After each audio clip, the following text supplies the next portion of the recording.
Vamos então começar com a nossa mensagem inicial, aqui do livro Caminho, Verdade e Vida, do Espírito Emmanuel, psicografia de Francisco Cândido Xavier.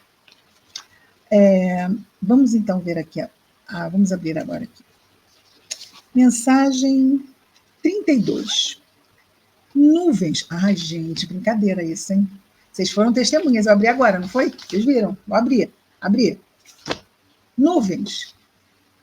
Vocês lembram qual vai ser o nosso tema de hoje, que nós vamos começar? Alguém lembra? Que eu falei semana passada? Vamos falar da transfiguração hoje, não é? Adivinha do que trata a página inicial. Se alguém acredita em coincidência nesse nível, parabéns. E nós vamos começar hoje, olha, vejam só. Nós vamos começar pelo Lucas, capítulo 9, versículo 28, certo? O versículo é o 35 do capítulo 9 de Lucas. Tá?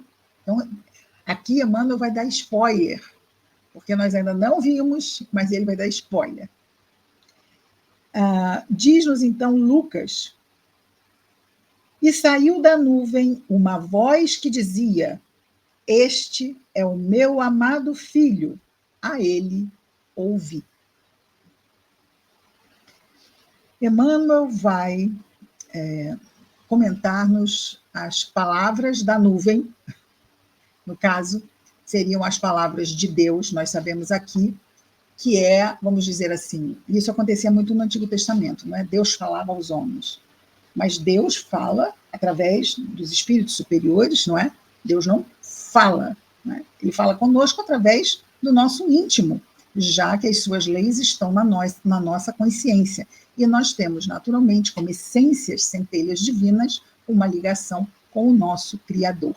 Mas nada que ele venha para nós articulando palavras, ok? Mas era importante que o ser humano da Terra de então tivesse confirmado, porque vamos admitir que ouvir de uma nuvem sair uma voz, isto é algo incrível, não é? É incrível. Nós estamos há 2000 anos atrás. Não é agora que poderíamos colocar 1000 efeitos aí sendo feitos, não. Há 2000 anos atrás, eles ouviram uma voz que vinha da direção de uma nuvem e que disse: este é meu amado filho, a ele ouvi. Então, se todos nós somos filhos de Deus, mas Jesus estava ali sendo destacado de uma forma diferenciada. Ele é o Filho de Deus, enviado por Deus até nós para nos trazer a sua palavra, a revelação das leis de Deus, que é o Evangelho. Por isso ele é o Messias, ele é o Cristo, que quer dizer a mesma coisa, Messias e Cristo. Ok? Tudo isto para quê? Para nos confirmar que sim, ele é o Messias esperado, profetizado no Antigo Testamento. Emmanuel comenta o versículo dizendo-nos assim: o homem, o espírito encarnado, não é? Quase sempre tem a mente absorvida na contemplação das nuvens que lhe surgem no horizonte. São nuvens de contrariedades, de projetos frustrados, de esperanças desfeitas. Então, nós temos essa associação. Georgina, querida, seja bem-vinda. Vera, minha querida, seja bem-vinda. Mara, minha querida, seja bem-vinda. Então, nós temos essa associação, vamos dizer, no inconsciente coletivo. Nós associamos a imagem de uma nuvem, não é, com um problema, não é? Ai, e aí parecia que a minha cabeça estava cheia de nuvens e eu não pensava direito. Aí tinha tanto problema que eram nuvens e só faltava chover em cima de mim. Então são, vamos dizer assim, imagens que traduzem mesmo uma forma de percebermos, não é, as coisas. E Cleia, minha querida, seja muito bem-vinda. Continua o nosso Emmanuel dizendo: por vezes, desespera-se, envenenando as fontes da própria vida. Desejaria o homem, não é? O espírito encarnado.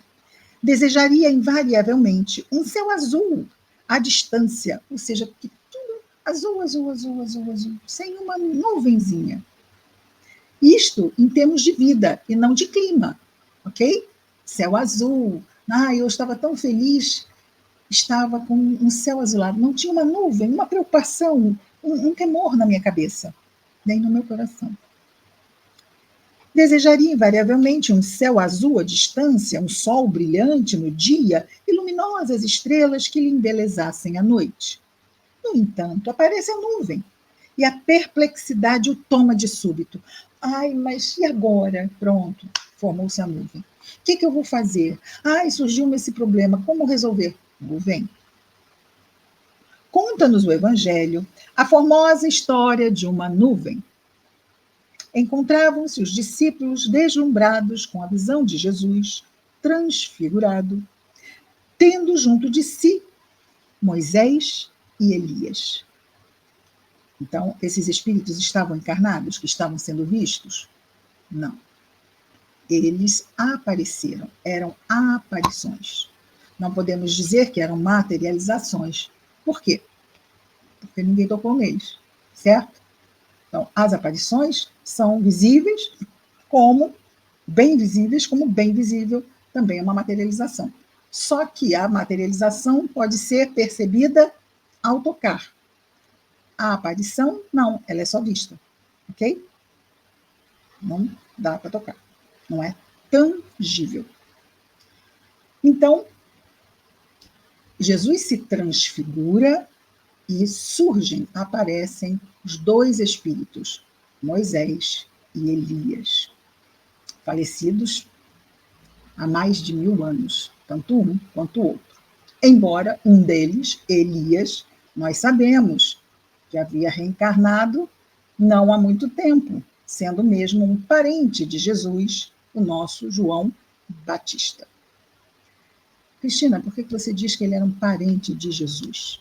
Porque no trecho em que fala que Maria vai visitar Isabel, ninguém sabia que Maria estava grávida, e vai visitar Isabel, que estava 6 meses já grávida, e 6 meses além, porque não diz o prazo nem de Maria nem de Isabel, diz que Maria estava 6 meses adiantada na gravidez que Isabel. E diz então que Maria foi visitar sua parente Isabel. Não diz prima, diz parente, ok? Então, se Maria é parente de Isabel, o filho de Maria e o filho de Isabel, obviamente, também são parentes. Tudo bem? Então, conta-nos o Evangelho a formosa história de uma nuvem. Encontravam-se os discípulos deslumbrados com a visão de Jesus transfigurado, tendo junto de si Moisés e Elias, aureolados de intensa luz. Eis, porém, que uma grande sombra aparece. Não mais distinguem o maravilhoso quadro. Todavia, do manto de névoa espessa, clama a voz poderosa da revelação divina. Este é o meu amado filho, a ele ouvi. Manifestava-se a palavra do céu na sombra temporária. A existência terrestre, efetivamente, impõe angústias inquietantes e aflições amargosas. Por quê? Porque nós estamos num mundo de provas e expiações. E precisamos passar por esses testemunhos, a fim de quê? De desenvolvermos as nossas virtudes. E é isto que nos faz provarmos a nós mesmos que estamos amadurecendo e, com isso, progredirmos. E esse progresso é vibratório. Não é alguém que vai dar uma nota num boletim, passar depois para o histórico escolar dizendo, passou na prova, pode ascender. Não. É vibratório. Na medida em que vamos fazendo bem, que vamos superando em nós as nossas limitações morais, a nossa vibração, ela melhora. Ela se torna mais alta, mais rápida. E isto faz com que nós mudemos de faixa vibratória. Progredimos. Então, quanto menos evoluídos, vibração lenta e longa. Vamos melhorando, a nossa onda de vibração se torna mais curta, mais rápida. Ok? Não tem ninguém a nos dar nota em lugar nenhum. Nós somos o nosso boletim. Então, quando Paulo diz que não é, a carta viva do Cristo, não sei se sou eu que vivo ou se é o Cristo que vive em mim. Isso é fantástico, né? Isso é incrível. Então, isso quer dizer o quê? Que ele está mudando. Que as suas escolhas já são escolhas que condizem com o espírito mais virtuoso.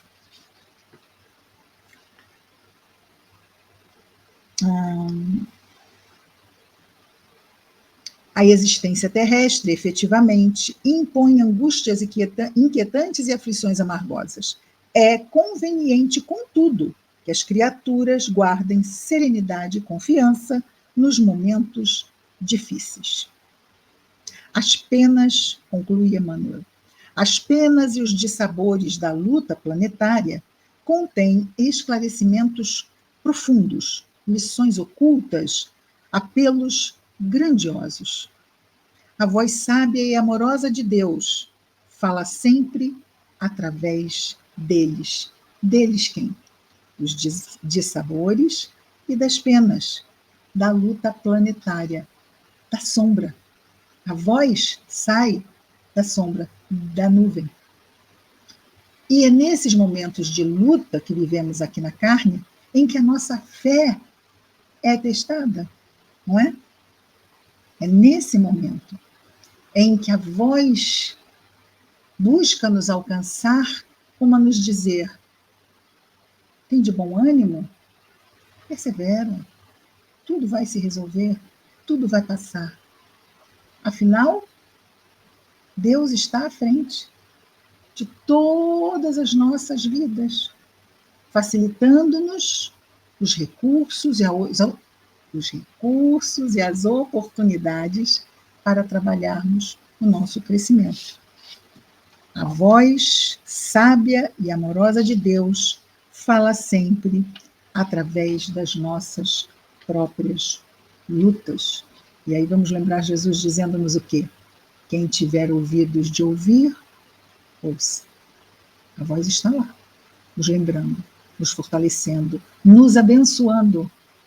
Mas talvez, e muito certamente ainda, porque é natural no nosso estágio, nem todos ainda ouviremos esta voz, né?